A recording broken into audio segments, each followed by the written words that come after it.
Hi hello வணக்கம். இது உங்கள் சிவி ஜோன். மறக்காமல் நம்மளோட சேனலை சப்ஸ்கிரைப் பண்ணுங்கள். ஸோ இப்போ பார்த்தீங்கன்னா லைவில் ஒரு சம்பவம் போகுது. அந்த சம்பவத்தை பார்த்தோன்னே செம்ம கோவம் வருதுங்க.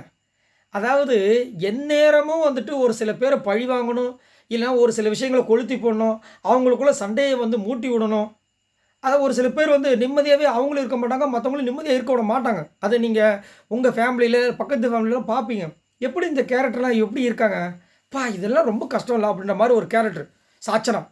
ஏன் அப்படி சொல்கிறேன் அப்படின்னா, இப்போ இந்த ஆடியன்ஸ் போல் அப்படின்னு ஒரு விஷயம் நடக்கும்ல, வாரம் வாரம் இந்த மாதிரி ஒரு விஷயம் யார் பண்ணணும்னு சொல்லுங்கன்னு சொல்லிட்டு கொஸ்டின் கொடுத்துருவாங்க. மக்கள் ஓட் பண்ணுவாங்க. வேறு வழி இல்லாமல் இதுக்கு அதுக்கு இதுன்னு ஓட் பண்ணுவாங்க. அந்த மாதிரி பாய்ஸ் டீம் இப்போ ஒரு வேலைக்கு கேர்ள்ஸ் டீமுக்கு சமைச்சு கொடுக்கணும் அப்படின்ற மாதிரி ஒரு விஷயம் சொன்னோடனே அதை ஸ்போர்ட்டிவாக எடுத்துக்கிறாங்க பாய்ஸ் டீம்.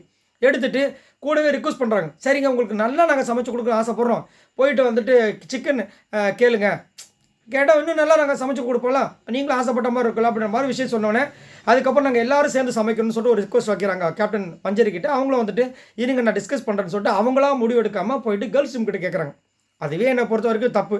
ஏன்னா அப்போ எப்போ தான் அவங்க கேப்டன் மஞ்சரியாக இருக்க போகிறாங்க. நிறைய பேர் இப்படி தான் பண்ணுறாங்க. கேப்டனாக வந்தவங்க அப்படி ஒரு ரிக்வஸ்ட் வைக்கிறாங்கன்னா நான் ஏன் யாரையும் கேட்கணும், நான் தானே கேப்டனு, சரி பண்ணுங்கள் பண்ணாதீங்க சொல்லிட்டு போகலாம். இவங்க போய் இங்கே கேட்குறாங்க. அங்கே இருக்கிற ஆனால் பெண்கள் எல்லாருமே ஓகேங்க எனக்குலாம் ஒன்று இப்போ ஒன்றுமே பிரச்சனை இல்லைங்க, ஏங்க அவங்க நம்மளுக்காக சமைக்கிறாங்க, அவங்க ஜாலியாக சமைச்சிட்டு போட்டுமே, எல்லாம் ஒன்றா சமைக்கட்டுமே, அதாவது ஒரு விருந்து மாதிரி கொடுக்கணுன்றாங்களாம் ஆண்கள்.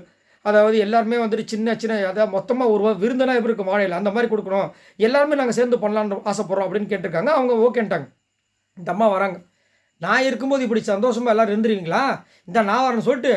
ஆனால் ஒன்றே ஒன்று நான் ஒரு இருக்க சொல்கிறேன்னு எல்லோரும் என்னம்மா அப்படின்னா, இல்லை ஆல்ரெடி விஜய் விஷால் சொன்னார் தீபக் சமைச்சார்னா நான் சமைக்க மாட்டேன்னு, அதனால் அவங்க 2 பேரில் யாரோ ஒருத்தர் பிரித்து விட்ருங்க. உடனே இவங்க எல்லாம் ஷாக் ஆவாங்க.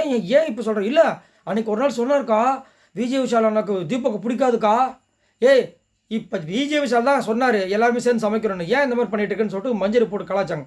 அதுக்கப்புறம் இல்லை நான் சொல்லிட்டேன், அதுக்கு மேலே உங்கள் இஷ்டப்பா, இந்த போகும்போது அப்படியே புறமண்டையில் அடிச்சு விட்டு போகிறது, இல்லை போகும்போது அந்த நாயை சூன்னு சொல்லிட்டு போகுன்னு சொல்லிட்டு அந்த நாய் டப்புன்னு கச்சிருமா, அந்த மாதிரி என்ன ஒரு அட்டகாசம்.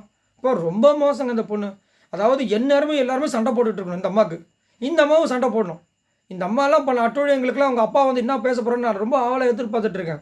ஒரு பையனுக்கு உட்காந்து கீழே வரைக்கும் உட்காந்து எழுந்திரிச்சு 100 தோப்பு கணக்கு போட வச்சு, அதையும் கொஞ்சம் கூட மனசாச்சு ஈவு இறக்கமே இல்லாமல், வலிக்குதா நான் வேணுட்டு தான் கொடுத்தேன், நீ வேணான்னு சொல்லியிருக்கலாம் அளவா. எவ்வளோ திமுறு பாருங்கள். பார்க்கலாம் என்னதான் விஜய் அவர்கள் நேர்மையாக நடக்கிறான்னு பார்க்கலான்ட்டு. சரி இப்போ இந்த விஷயங்களை பார்க்கும்போது உங்களுக்கு எவ்வளோ காண்டாகுது. எனக்குலாம் இப்போ லைவ் பார்த்தோன்னே காண்டாயிடுச்சு. என்னடா இது, இந்த பொண்ணு இப்படி இருக்குது, எப்படி இவங்க வீட்டிலலாம் இந்த மாதிரி பொண்ணை சமாளிக்கிறாங்கன்னு ஒன்றுமே புரியலையே. ஒரு சின்ன பொண்ணுனா எப்படி இருப்பாங்க, அடுத்தவங்களை சார்ந்து இருப்பாங்க, அடுத்தவங்களுக்குள்ள சண்டையை மூட்டிகிட்டா இருப்பாங்க.